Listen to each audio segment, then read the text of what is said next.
Hello, welcome to Living English. In today's episode, we'll look at words you can use to make plans and invite someone to your house. And we'll be looking at how to talk about the future and what is going to happen. Remember in our last episode of Sisters and Brothers, Anne told John, the private detective, about what happened to her brother. Today, she is at Sarah's office. Here's Sisters and Brothers.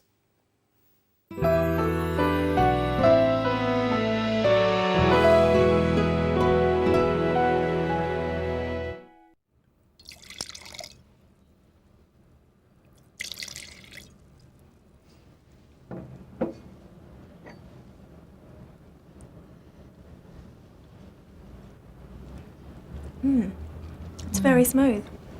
Good flavour too. It sells well in restaurants here. I think these will sell well in Singapore. The samples you sent me were very popular with our staff. You seem to understand our taste in Singapore. Thank you. It's my job to know what my clients like.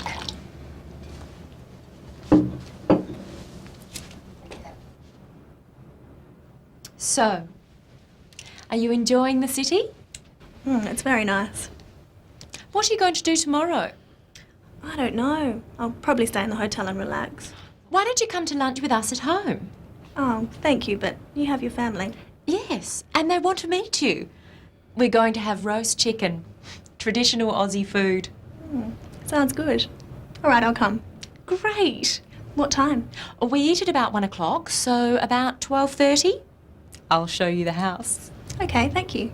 I'll get my brother to pick you up. No, that's okay. I'll get a taxi. All right then, it's settled.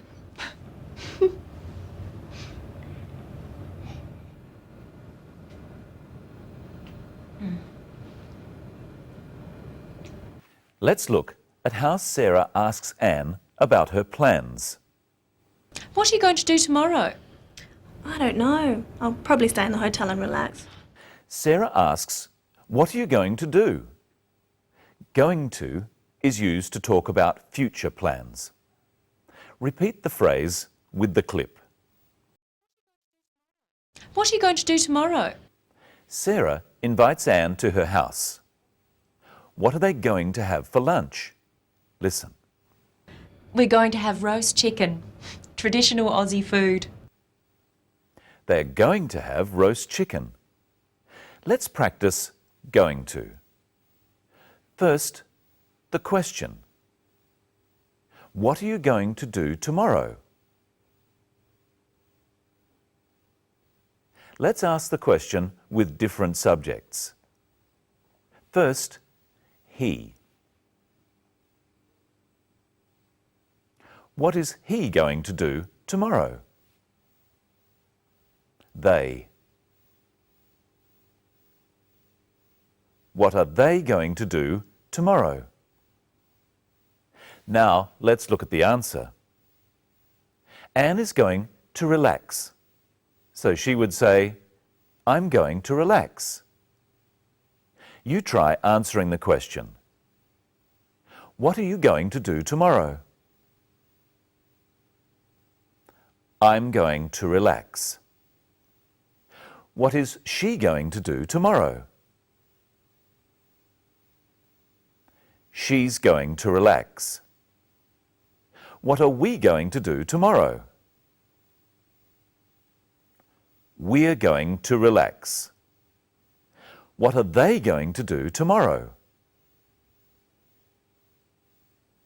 They're going to relax. There's another way of talking about the future, to use the word will. Listen again to what Anne says about her plans for tomorrow. What are you going to do tomorrow? I don't know. I'll probably stay in the hotel and relax. Anne says, "I'll probably stay in the hotel." I'll is short for I will. This is another way of talking about the future. I will do something. Listen to see how many times you can hear I'll in this next clip. We're going to have roast chicken, traditional Aussie food. Sounds good. All right, I'll come. Great. What time? We eat at about 1 o'clock, so about 12:30. I'll show you the house. Okay, thank you. I'll get my brother to pick you up. No, that's okay. I'll get a taxi. So there were 4 wills. I'll come. I'll show you the house. I'll get my brother to pick you up. And I'll get a taxi. And as we've seen before on Living English, I will becomes I'll. So when do you use will and when do you use going to? Notice that all of these actions in the future are single actions. I'll get a taxi. I'll show you the house. We use will for a definite single action in the future. We use going to for less definite or longer actions. What are you going to do tomorrow? Now, let's look at how Sarah invites Anne to her house. Why don't you come to lunch with us at home? She says, "Why don't you come to lunch?" She doesn't really want to know why Anne doesn't come. She wants Anne to come. She is inviting her to come. Practice with the clip. Why don't you come to lunch with us at home? Now try asking with some different invitations, such as, "Come to dinner." Why don't you come to dinner? Try this chicken. Why don't you try this chicken? Go home. Why don't you go home? Ring me tomorrow. Why don't you ring me tomorrow? All of these are examples of making a suggestion. So if I say, "Why don't you ring me tomorrow?" I want you to ring me tomorrow. I'll ring you tomorrow if you like. Hello, Michelle. Hello. What are we going to talk about today? Well, I've brought my calendar so we can talk about days in the future. First, let's review the days of the week. You say them at home too. Monday, Tuesday, Wednesday, Thursday, Friday, Saturday, Sunday. Brenton, we need to make an appointment to discuss the program. When can we meet? When are you free? Well, I'm free today after this. No, I'm seeing a friend today. What about tomorrow? I'm busy tomorrow, I'm working. What about Wednesday? I'm sorry, I'm going out on Wednesday. What about Saturday? Oh no, on Saturday I'm going to do the shopping. Well, we can't meet this week. What about next week? Well, I'm very busy next week, but I can see you on Monday. Monday it is. It's Monday today, so I'll see you next Monday. Next Monday in a week's time. What time? How about 10 o'clock? Okay, I'll see you at 10 o'clock next Monday morning. That was very difficult. Let's look at how we talk about future dates.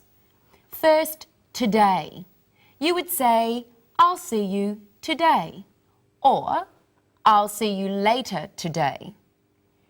If it was in the afternoon, we could say, "I'll see you this afternoon." Or if it was in the evening, "I'll see you this evening." Let's say today is Monday. If I can see you on Tuesday, I would say, "I'll see you tomorrow." If I can see you on Wednesday, I could say, "I'll see you the day after tomorrow." Or I could just say, "I'll see you on Wednesday." We use on before the name of any day. And notice how the days have a capital letter. If our appointment is in the week we are in now, I would call it this week. But if it's next week, then I say, I'll see you next week. The same goes for the month. This month is the month that is happening now. Next month is the month after. Or the year. This year, next year. And if I want to say a particular month, I use in. I'll see you in July. I'll see you in December. And when we say a particular time, we use at. I'll see you at 2 o'clock. I'll see you at 4:30. But if we want to say how far in the future the appointment is, we use in. I'll see you in 10 minutes. I'll see you in 2 hours. I'll see you in a week. I'll see you in a month. That sounds complicated, Michelle. Not really. We just have to remember whether to use on, at, or in. Let's practice. I'll say a time and you say, I'll see you on, at, or in that time. You try one, Brenton. Okay. A week. I'll see you in a week. Perfect. Now you try at home. A month. I'll see you in a month. 6 o'clock. I'll see you at 6 o'clock. January. I'll see you in January. Thursday. I'll see you on Thursday. 2 years. I'll see you in 2 years. This afternoon. I'll see you this afternoon. That was a trick one. Remember, we can also use this before the words morning, afternoon, evening, week, month, or year. We can say this year or next year, this week or next week, and so on. And that's about all we have today, Brenton. But before we see the story again, there's one thing that I don't understand. Well, what's that, Michelle? Let's watch the end of the clip. I'll get my brother to pick you up. No, that's okay. I'll get a taxi. All right then, that's settled. Why does Sarah want her brother to pick Anne up? Can't she walk? No, Michelle, he isn't really going to carry her.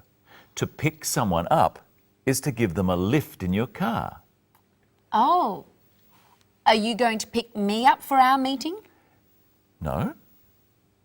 Oh. That's all we have time for today.